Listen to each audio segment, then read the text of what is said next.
Okay, வணக்கம். Okay, மீண்டும் ஒரு வீடியோ. இன்றைக்கி 10/6/2026 பாரதி ராஜா தமிழ் சினிமா, இந்தியன் சினிமாவுடைய ஒரு மிகப்பெரிய ஆளுமை உள்ள ஒரு டைரக்டர். காதலை பல கோணத்தில் சொன்ன ஒரு டைரக்டர். முக்கியமாக தமிழ் சினிமாவை நிறைய பேர் சொல்லுவாங்க, ஸ்டுடியோலேருந்து ஒரு கிராமத்துக்கு எடுத்துகிட்டு போன முக்கியமான ஒரு டைரக்டரில் நம்பர் 1 எப்பவுமே பாரதி ராஜா அவர்கள் கண்டிப்பாக இருப்பார். அதை விட மற்ற டைரக்டர் இன்ஸ்பிரேஷனான டைரக்டர்களும் எவ்வளோ பேர் இருப்பாங்க. அவர் கூட தொழிலை கற்றுக்கிட்டது அசிஸ்டண்ட் டைரக்டர்கள் நிறைய பேர் தமிழ் சினிமாவில் கிட்டத்தட்ட ஒரு 40-50% பார்த்தீங்கன்னாக்கா பாரதி ராஜா வழியில் வந்தவங்களை கண்டிப்பாக நம்ம சொல்லலாம். பாக்கியராஜா அவர்களாகட்டும், அவர் வழியில் பாண்டியராஜா அவர்களாகட்டும், அவர் வழியில் பார்த்திபன் அவர்களாகட்டும், இன்னும் நிறைய பேர் நம்மளுக்கு தெரிஞ்சது சொல்கிறேன், டக்குன்னு பேர் சொல்கிறேன். இன்மாரி நிறைய பேர் தெரிய முடியாது. கிட்டத்தட்ட சொல்லப்போனாக்க ஒரு லிஸ்ட் எடுத்து பார்த்தீங்கன்னாக்க ஒரு 50-60 டைரக்டரில் கூட சொல்லலாம். தெரிஞ்சோ தெரியாமலோ வந்தது.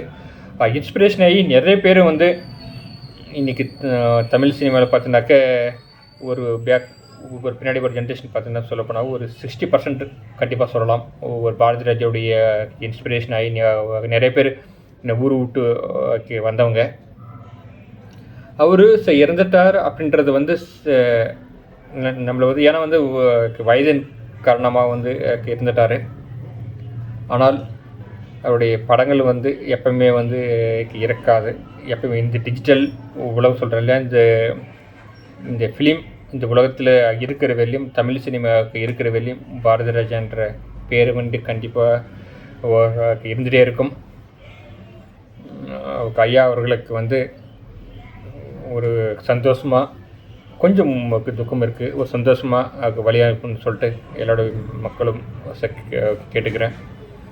பாரதி ராஜா அவர்கள் அவர் இருக்குங்குள்ளே நம்ம யாருக்கும் ஒரு நிறைய இது பண்ணோம். ஆனால் அவர் இருக்குள்ளே ஒரு ப்ராப்பராக வழி அனுப்பலன்னு சொல்லிட்டு ஒரு கண்டிப்பாக ஒரு இது இருக்குது, மனசாபம் இருக்குது.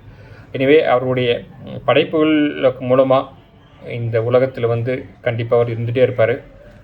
ஐயா அவர்களுக்கு வேறு என்ன சொல்ல,